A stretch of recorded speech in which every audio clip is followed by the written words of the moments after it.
D'Ezeka à Boum-Yébel, dans le département du Nion-Ekele, région du centre, la route ne ressemble plus vraiment à une route, mais à un champ de bataille.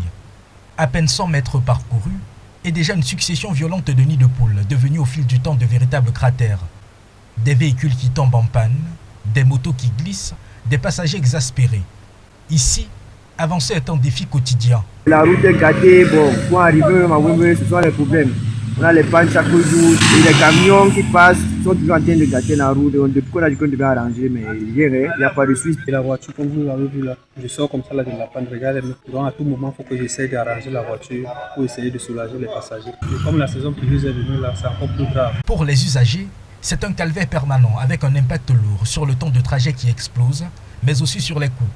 Sur cet axe d'environ 35 km, il faut désormais débourser jusqu'à 1500 francs CFA en voiture et près de 3000 francs CFA en moto. Sans de 35 km, pratiquement on fait 1h30 pour les véhicules qui essayent vraiment de rouler. Mais pour ceux qui ne roulent pas, nous sommes pratiquement près de 2 heures. Raison pour laquelle les motos font le transport Ezeka à Boum-Yébel. Alertés à plusieurs reprises par les élites locales, les autorités départementales ont fini par réagir. Le préfet du Nion-Ekele, Emmanuel Ledo-Eganga, accompagné du sous-préfet, du maire et de plusieurs forces locales, s'est rendu sur le terrain. Objectif, tenter d'enrayer l'effondrement total de cet axe stratégique. Jeudi dernier, une opération d'urgence a été lancée. Niveleuses communales et engins réquisitionnés sont entrés en action sous le regard des populations. Mais derrière cette mobilisation, une autre réalité choque. Plus d'1 milliard de francs CFA auraient été investis ici.